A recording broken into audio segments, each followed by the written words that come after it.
Shalom, Bapak Ibu Saudaraku. Shalom. Nah, Bapak Ibu Saudaraku, bulan Mei ini memang temanya banyak menyentuh tentang worship, tentang penyembahan kepada Tuhan. Nah, Bapak Ibu Saudaraku, tema hari ini tentang in the name of Jesus Christ, ya. Dalam nama Tuhan Yesus Kristus, ya. Tuhan dalam kurung, ya. Dalam nama Yesus Kristus, ya. Nah, ini kadang-kadang kita sering mengatakan, memperkatakan dalam nama Tuhan Yesus Kristus dalam doa-doa kita, ya kan?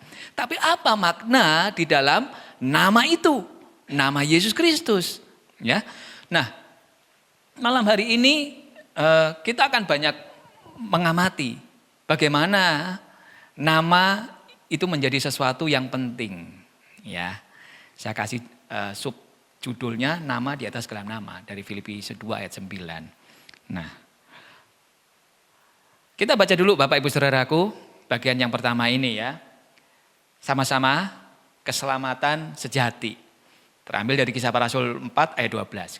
1, 2, 3. Dan keselamatan tidak ada di dalam siapapun juga selain di dalam Dia. Sebab di bawah kolong langit ini tidak ada nama yang lain diberikan kepada manusia yang olehnya kita dapat diselamatkan. Ya, kalau kita kenal namanya William Shakespeare, ya, seorang seniman, seorang sastrawan Inggris Raya, Britania, pernah berujar, ya, what is the name, ya kan? Apa arti sebuah nama? Ya kadang-kadang kita berpikir apa sih nama itu, ya. Nah, apa arti sebuah nama? Ya, Bapak Ibu Saudaraku, nama Yesus Kristus itu kita dapetin juga di Perjanjian Lama. Mana ada Yesus? Memang nggak disebutkan nama Yesus, ya, tapi disebut dengan sebutan Hosea. Ya, Hosea tahu? Siapa Hosea? Hosea itu adalah abdinya Musa. Bapak Ibu Saudara, ya. Akhirnya Hosea berubah nama menjadi Yosua, ya. Hosea artinya itu Tuhan, ya. Yosua artinya juga Tuhan, ya. Tuhan keselamatan. Nah, Bapak Ibu Saudaraku, nama Yehosua, ya. Yehosua itu bicara tentang Yahweh, YHWH dan Yasa. Yasa ini banyak dikutip oleh Yesaya, ya, tentang nama Allah, ya, keselamatan, ya. Yasa itu keselamatan, Allah yang menyelamatkan atau Allah keselamatan. Ya, minggu pagi kemarin saya sampaikan tentang hal yang sama. Kita akan baca yang sama juga nanti, ya. Yasa, keselamatan, dan menarik. Kenapa Tuhan, ya, memberi atribut nama yang luar biasa dalam pribadinya, ya, dalam nama Yehosua, Yasa, Allah keselamatan. Kenapa? Sejak kejatuhan manusia dalam pelanggaran menentang, melawan Tuhan, ya, bahkan akhirnya mereka kehilangan kesempatan ada di tengah-tengah Tuhan, ya, betul. Ketika manusia diberi perintah jangan kamu makan buah pengetahuan yang baik dan buruk, ya kan? Karena engkau akan mati. Ya, tapi lain narasi yang disampaikan oleh si jahat. Kamu keliru. Kamu makan buah ini, kamu akan sama seperti Allah. Wah, tapi ya namanya manusia. Penisirin, ya tahu penisirin? Ya, pikirannya berkembang. Kalau aku makan buah itu, aku akan sama seperti Tuhan. Wow. Nah, rupanya hal ini yang membuat mereka, Adam dan Hawa, ya, dia ingin menikmati buah itu. Dan akhirnya, ya, Hawa dulu, nggak apa-apa Mas Adam, ayo kita makan, ya kan? Ya kan? Dan akhirnya apa? Ya, terbukalah mata mereka. Bahwa mereka melanggar apa yang Tuhan inginkan. Saudara, Tuhan bukan Allah yang menghukum, ya. Justru apa yang dilakukan? Di manakah engkau? Allah mencari Adam dan Hawa, ya. Apakah Tuhan tidak tahu keberadaan mereka berdua? Tahu dong, maha tahu. Omniscient, maha ngerti apa yang terjadi dengan ciptaannya. Maaf, Adam dan Hawa, ya. Tapi Tuhan tidak menghukum mereka, tapi akibatnya apa? Mereka kehilangan relasi dengan Tuhan. Nah, kita akan lihat yang berikutnya, nama Sang Juru Selamat yang sejati. Yesaya 43 ayat 10 sampai 13. Nanti baca lengkapnya di sana. Saya hanya kutip 2 ayat yang penting yang akan kita bahas saat ini. Ayat 11, akulah Tuhan dan tidak ada juru selamat selain daripadaku. No others God, ya, dalam King James. Ya, akulah yang memberitahukan, akulah yang menyelamatkan dan mengabarkan. Dan bukannya Allah asing yang ada di antaramu. Kamulah saksi-saksiku, demikianlah firman Tuhan, dan akulah Tuhan. Ya, saudara, ini pernyataan yang luar biasa yang dicari-cari oleh setiap orang. Ya, bahkan orang yang tidak mengenal Tuhan, nggak tahu Tuhan, Tuhannya orang Kristen tuh sopo. Ya, dia tanya, ya, pernyataannya mana? Allah yang monoteis, hanya satu yang esa. Tapi saya selalu berdoa dalam nama Bapa dan Putra dan Roh Kudus, Allah yang esa. Ya, sempat dikritisi, wah ini Anda terpengaruh dengan saudara tua kita, ya kalau berdoa, ya saudara kita Katolik kan, dalam nama Bapa dan Putra dan Roh Kudus. Tapi 3 pribadi ini adalah satu, ya nggak ada salahnya. Justru kita kadang lupa, ya dalam 3 pribadi ini adalah Tritunggal, 3 yang esa, ya memang orang Kristen, ya kita lebih menekankan pada Tuhan Yesus, ya, karya keselamatan Allah dalam pribadi Tuhan Yesus. Nah, rupanya Bapak Ibu Saudara, nama keselamatan itu sudah disematkan Allah. Sudah diperbincangkan oleh Tuhan. Sudah diwartakan oleh Tuhan jauh sebelum Kristus hadir dalam dunia. 600 tahun lebih, ya, era Yesaya dalam pembuangan di Babel. Ya, keselamatan itu menjadi sesuatu yang mahal. Ya, kita ingat umat Israel, orang Yahudi itu umat yang dipilih Tuhan. Istimewa loh, istimewa. Ya. Leluhurnya siapa? Ya Allah, Allahnya Abraham, Ishak dan Yakub. Abraham orang Israel? No, bukan. Dia orang mana? Mesopotamia, Ur Kasdim. Jauh di timur.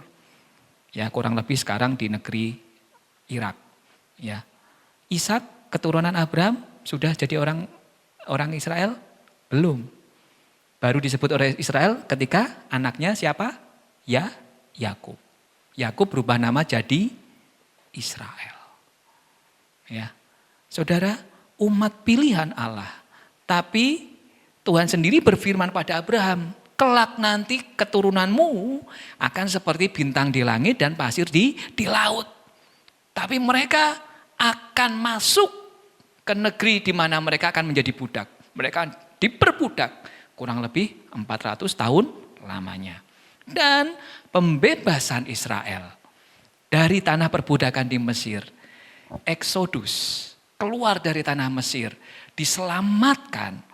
Untuk tujuan apa? Tujuannya adalah supaya mereka mencari Allah. Supaya mereka mengenal Allahnya. Supaya mereka menyembah kepada Allahnya. Ya, ingat panggilan Musa? Ya, kamu harus katakan kepada Firaun, biarkan orang Israel keluar. Ya, keluarkan, bebaskan mereka. Supaya mereka boleh mengenal Tuhannya dan menyembah Tuhannya. Luar biasa. Ya. Dan Paskah itulah momen di mana orang Israel dibebaskan. Paskah bicara keselamatan, bicara pembebasan, bicara penebusan atas perbudakan. Perbudakan ini analogi, ya, tentang kehidupan yang di bawah kendali kuasa gelap. Dalam hal ini Mesir. Ya, sama halnya ketika mereka ada di Asyur, di Babel. Ya, mereka menjadi tawanan. Bangsa ini menjadi tawanan lagi, menjadi budak kembali. Ya, inilah Israel. Ya, kehidupannya naik turun, up and down, up and down. Ya, dan Tuhan berfirman kepada Yesaya, Akulah Tuhan.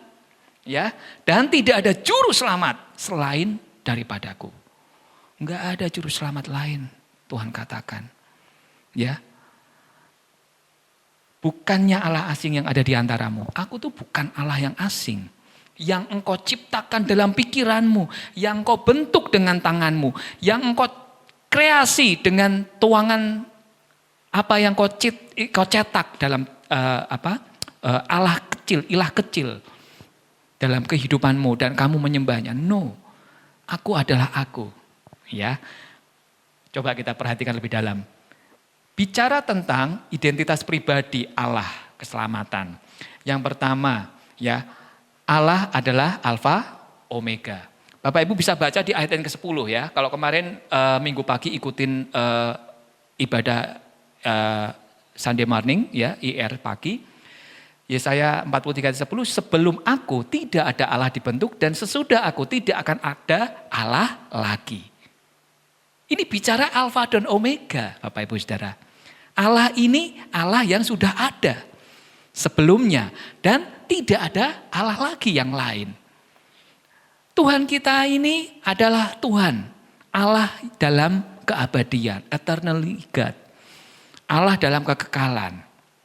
Ya, yang tidak tersentuh ruang dan waktu. Ini pernyataan yang dahsyat, ini pernyataan pribadi Allah kepada Yesaya. Dan ini penekanan yang sangat mendalam bagi kehidupan setiap kita juga, para penyembahnya. Apakah kita membawa pemahaman, ya, pemikiran roh kita ke dalam dimensi yang baru, ya. Tidak ada Allah yang lain. Allah yang dibentuk itu diciptakan, ya.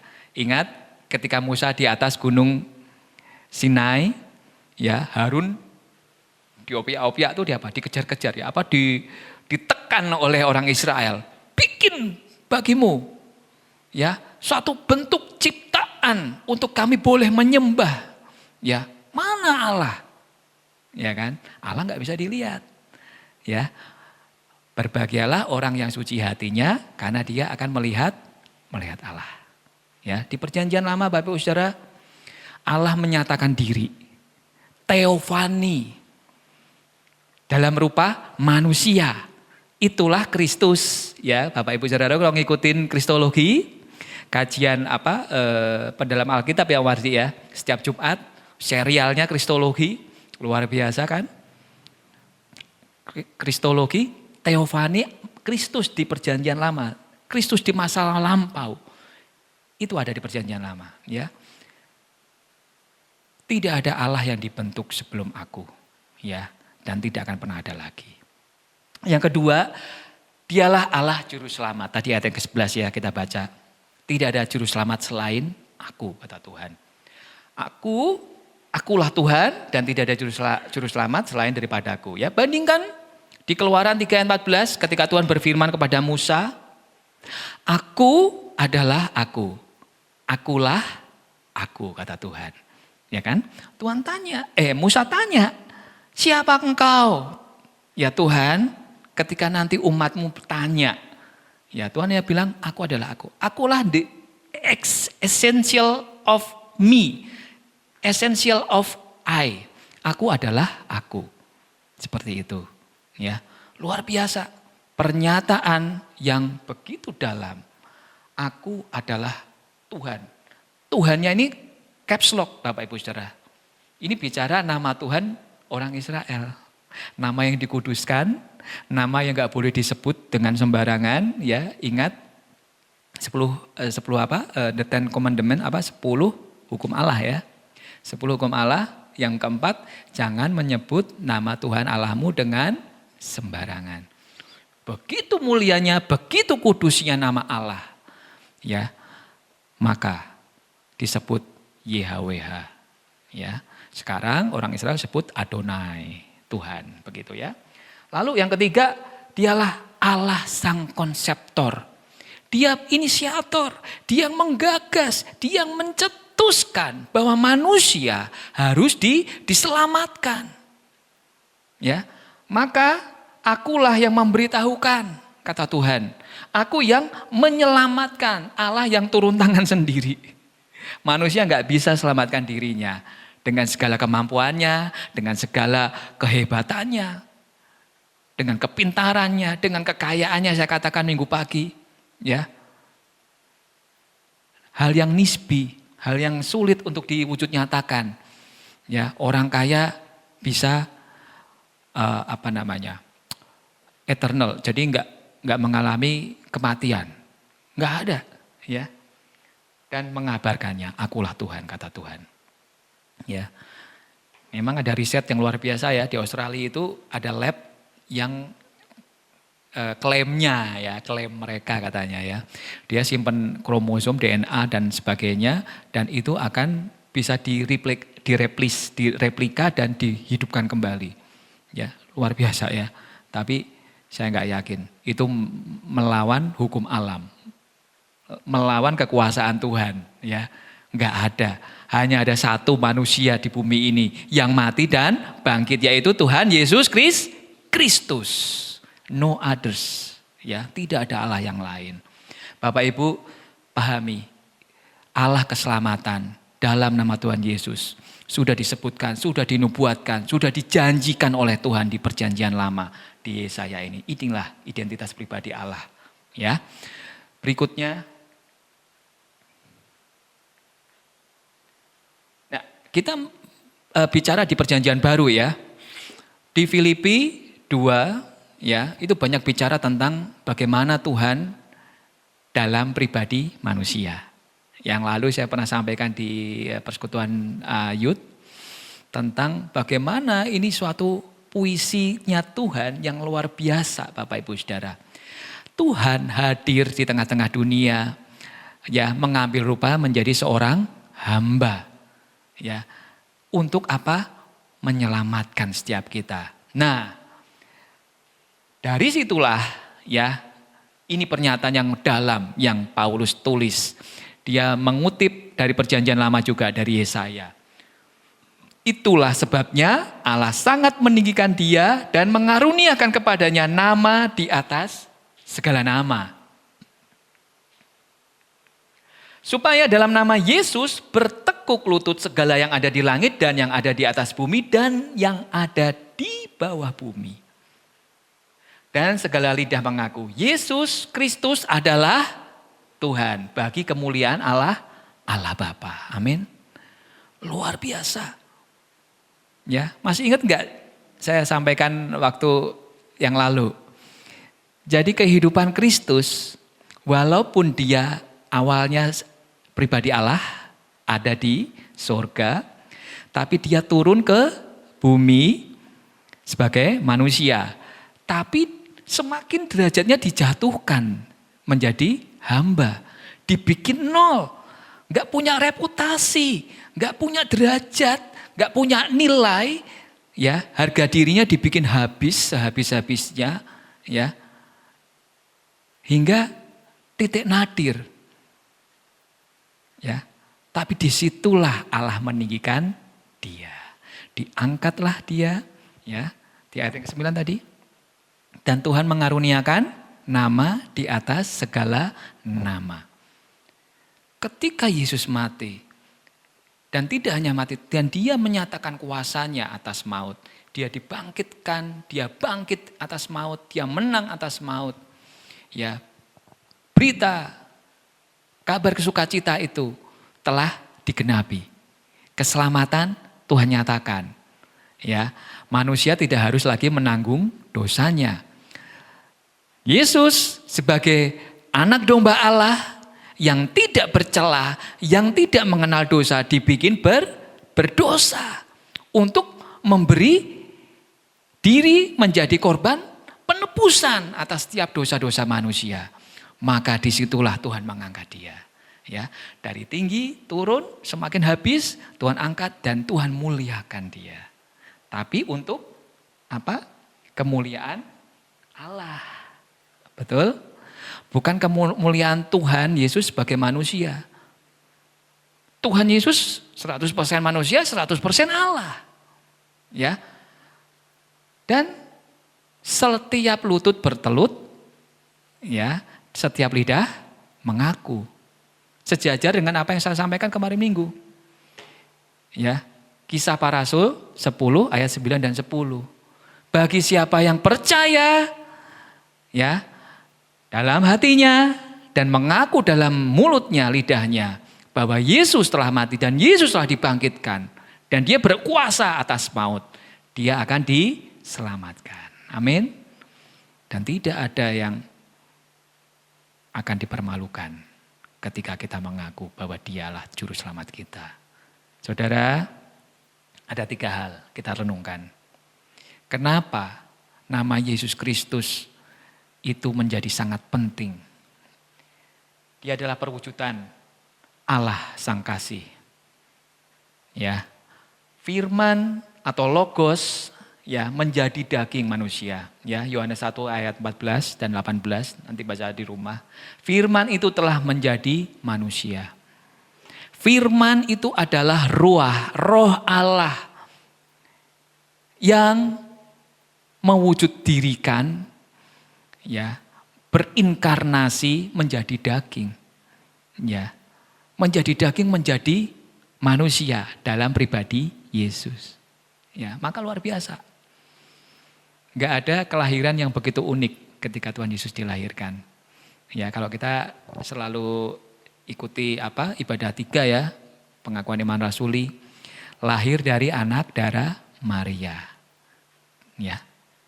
Allah yang hadir di tengah dunia lewat anak darah Maria. Anak perawan Maria. Ya, perawan loh. Tidak tersentuh oleh dosa. Tidak tersentuh oleh hubungan biologis. Tapi Tuhan hadir secara ajaib. Itulah Tuhan. Ya, luar biasa.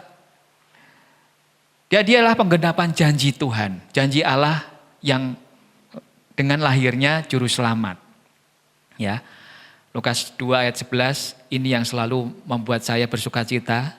Telah lahir bagimu siapa? Juru selamat, yaitu Kristus Tuhan di kota Daud. 3 pribadi sekaligus, saudara. Siapa? Juru selamat, lalu Kristus, lalu Tuhan. Artinya apa? Inilah penggenapan atas Yesaya tadi. Juru selamat, Kristus. Kristus itu adalah artinya apa? Yang diurapi. Yang diurapi oleh Allah. Kita tahu di Perjanjian Lama yang diurapi itu hanya 3. Ya, hanya 3. Nabi, lalu imam, lalu raja. 3. Ya. Dan Kristus 3-tiganya. Dia raja, segala raja, betul? Dia raja damai, Yesaya 5, Yesaya 9 ayat 5, ya. Dialah imam agung kita.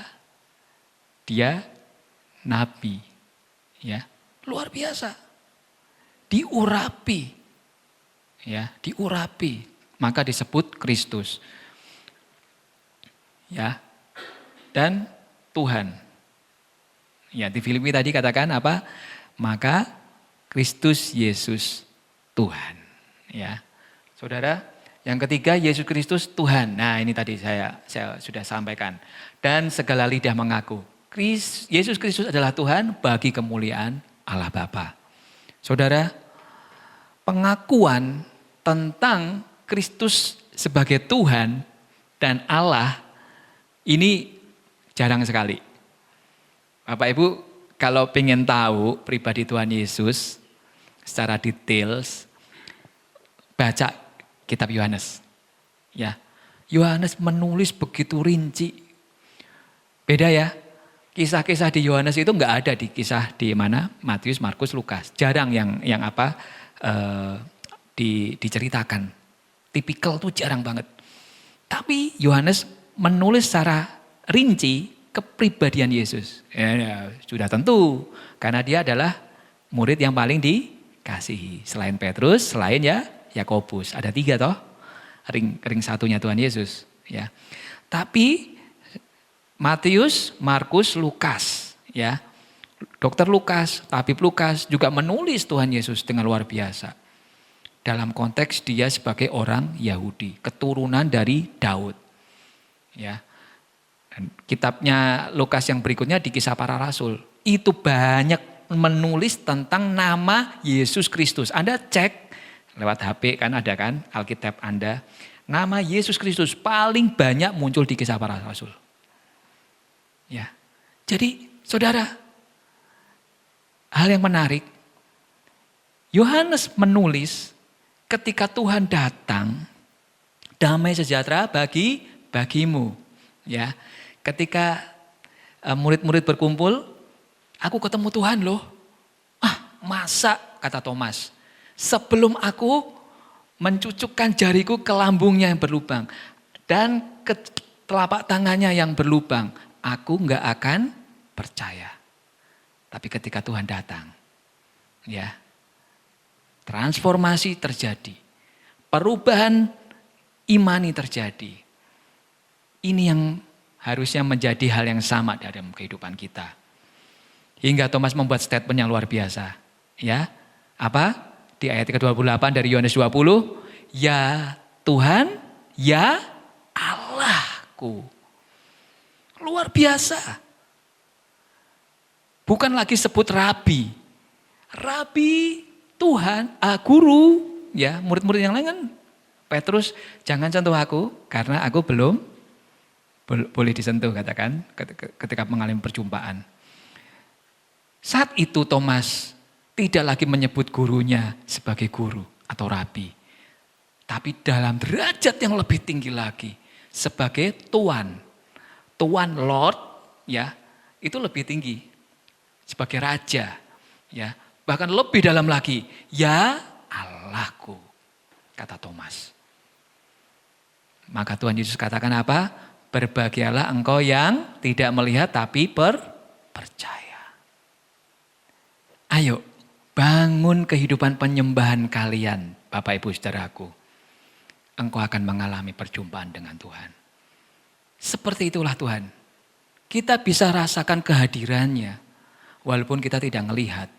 Tapi sukacita, damai sejahtera, hadir di tengah hati kita saat kita menyembah. Itulah Tuhan hadir. Amin. Bapak Ibu Saudaraku, jangan lewatkan pekan doa 10 hari Pentakosta.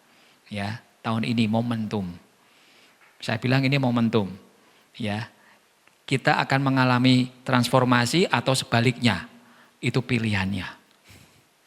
Ya. Kalau engkau ingin mengalami perubahan-perubahan dalam hidupmu, ayo rubah cara hidup penyembahanmu. Ya. Enggak cukup hanya mengenal, ya toh? Hanya kenal siapa Tuhanmu, siapa. Ya, that's it. Hari Minggu ke gereja, hari Rabu sedikit kudus Tuhan, ikut menara doa, persekutuan doa. Hari Sabtu bolehlah kaum wanita, youth, ya toh. Tapi hari Senin, Selasa, Kamis, Jumat, saya ikut dunia. Apakah seperti itu? Saya mengkritisi itu kan kemarin Minggu pagi, ya. Kadang-kadang hidup kita nggak sungguh-sungguh mendedikasikan apa yang kita kerjakan. Harusnya menyelesaikan revisi, skripsi, punya deadline, punya jadwal terukur. Ya, tapi molor terus. Nah, bagaimana? Ya. Kolose 3:23, apapun yang kau lakukan, kerjakanlah itu dengan segenap hatimu seperti untuk Tuhan. Amin. Ya, yang belum harus bertobat. Yang ketiga, esensi keselamatan sejati. Saudara, barang siapa percaya akan nama Yesus akan diselamatkan. Ya, 1 Yohanes 3 ayat 23 bagian yang A. Ya, yang kedua, Setiap orang yang percaya beroleh hidup yang kekal.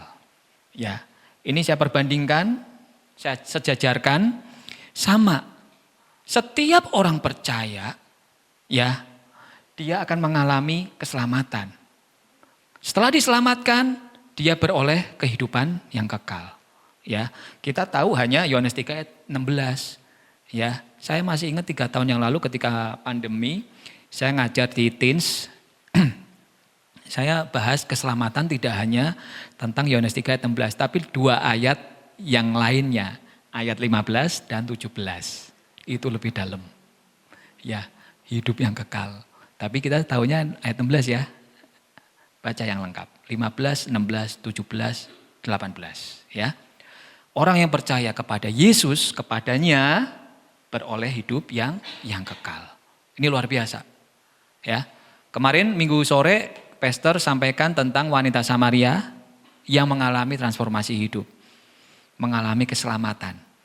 Ya, mindsetnya berubah. Hidup rohaninya berubah. Ya. Penyembahan itu bukan lagi di Gunung Gerizim, bukan lagi di sinagog, bukan lagi di bait Allah, di Yerusalem. No.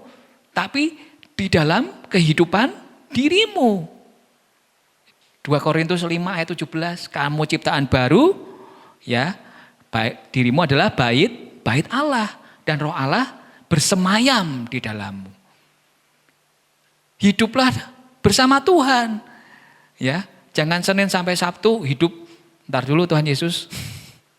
Hari Minggu kita baru celebration menyembah Tuhan sungguh-sungguh. Ya. Bahaya. Bagaimana dengan saudara kita? Ya kan? Mereka punya moto yang luar biasa. Pekerjaan adalah ibadah, ya kan? Luar biasa mereka. Mereka sungguh-sungguh menjalankan kehidupannya sampai seperti itu. Bagaimana dengan kita pertanyaannya? Yang ketiga, dan barang siapa yang berseru kepada nama Tuhan akan diselamatkan. Kisah Rasul 2 ayat 21. Ini menarik. Ya. Bartimius, ya, buta sejak lahir. Enggak tahu melihat Tuhan Yesus seperti apa rupanya. Ya, dia hanya dengar, ya, dia hanya dengar dan dia mengalami hal yang luar biasa ketika dia berseru, Yesus anak Daud, kasihanilah aku. Dia merengek, dia berteriak, dia memohon kepada Tuhan Yesus supaya dia selamatkan aku. Kasihanilah aku. Ya. Luar biasa transformasi yang terjadi ya. Tahun kemarin saya sampaikan Bartimius. Ketika engkau berseru kepada Tuhan di dalam nama Tuhan Yesus Kristus, engkau akan diselamatkan. Ya. Bapak Ibu Saudara, bagaimana respon kita terhadap firman Tuhan? Apakah kita sebagai pribadi yang sudah diselamatkan? Ya, karena kasih Allah. Bisakah kita meneladani kasih Allah itu? Ya. Kasih Allah menyelamatkan. Kasih Allah membebaskan. Kasih Allah menebus setiap dosa kita. Ya. Dosa itu ibaratnya kita berhutang kepada Tuhan. In debt. Ya. Dan Tuhan lunasi semuanya. Kita nggak mungkin bayar hutang-hutang kita, pelanggaran-pelanggaran kita. Tapi Tuhan lunasi di atas kayu salib lewat pengorbanannya. Nah, bagaimana kita menjikapi itu? Ya. Kasihilah sesamamu manusia seperti dirimu sendiri, kata Tuhan. Ya. Belajar mengawali mengasihi sesama kita. Kalau kita sulit mengasihi yang nampak di depan mata kita, mungkin akan lebih sulit mengasihi Tuhan ya. Itu pertanyaannya ya. Yang kedua, muliakanlah nama Tuhan Yesus Kristus dalam kehidupan kita. 2 Tesalonika 1 ayat 12, ayat bagiannya A, sehingga nama Yesus Tuhan kita dimuliakan di dalam kamu dan kamu di dalam Dia. Saudara, kita bisa mempermuliakan nama Tuhan kalau kita di dalam Dia dan Dia di dalam kita. Ya. Seperti Tuhan Yesus katakan bahwa engkau adalah ranting-ranting dan aku adalah pokok anggur. Kamu tinggal di dalamku, aku di dalammu. Di situ engkau akan berbuah. Berbuah tetap dan berbuah lebat. Itu yang Tuhan rindukan dari kehidupan kita. Ya, bagaimana? Apakah kita akan mempermuliakan nama Tuhan? Ya, di kehidupan kita, di sisa hidup kita. Ya, saya kemarin berdoa seperti itu. Tuhan, di sisa hidup kami, adakah kami mempermuliakan Engkau atau justru kami mempermalukan Engkau? Ya, mari hidup beriman dan bersaksi dalam namanya. Ya, ini menarik saudara. Yohanes 20 ayat 31. Tetapi semua yang tercantum di sini telah dicatat oleh Yohanes supaya kamu percaya bahwa Yesuslah siapa? Mesias. Mesias ini Kristus. Ya, Mesias itu artinya sama dengan Kristus yang diurapi. Anak Allah. Ya, dan supaya kamu oleh imanmu memperoleh hidup dalam namanya. Saudara, jadilah saksi atas karya keselamatan Tuhan dalam Kristus Yesus, dalam anak Allah yang hidup itu. Anak Allah yang tidak tersentuh oleh kematian. Anak Allah yang tidak terkalahkan. Unbeatable God. Ya, saya selalu senang kalau mengatakan itu di teman-teman teens ya. Tuhan yang tidak terbantahkan. Tidak tertandingi. Tidak bisa dibandingkan. Ojo dibanding-banding ke. Kowe banding ke be Allahku. Ora ono bandingane. Amin. Iya. Allah kita ini luar biasa, begitu mengasihi kita, begitu peduli dengan kehidupan kita, dan Dia menyelamatkan kita. Jesus Christ, our Lord, our God, and our Savior. Tuhan Yesus Kristus, Tuhan Allah dan Juru Selamat. Ya, saya selalu berdoa seperti itu. Ya, ada lagi? Habis. Bapak Ibu Saudara, Tuhan sudah memberi yang terbaik. Namanya sungguh indah. Yehosua, Tuhan keselamatan. Dia mewartakan, Dia memberitakan, dan Dia menyatakannya dalam Kristus Yesus. Setiap kita diselamatkan bagi setiap kita yang percaya kepadanya. Percaya dengan segenap hati kita dan mengaku dalam lidah kita. Tidak menyangkal. Artinya ya, ada nats firman Tuhan katakan apa? Kalau engkau menyangkal, Tuhan pun akan menyangkal engkau. Ya, kamu anak Tuhan? Oh, enggak. Petrus kan? Kamu pengikutnya kan? Kamu orang Galilea kan? Enggak, aku enggak kenal. Wow. Tapi lihat apa yang dikerjakan Petrus setelah dia mengalami perubahan. Hidupnya luar biasa dipakai Tuhan. Kalau Tuhan Yesus berkhotbah, mungkin berapa puluh orang diselamatkan bertobat. Rasul Petrus berapa? 3.000 orang bertobat. Amin. Kita pun sanggup, kita pun bisa dipakai Tuhan menjadi alat kemuliaannya. Tuhan Yesus memberkati.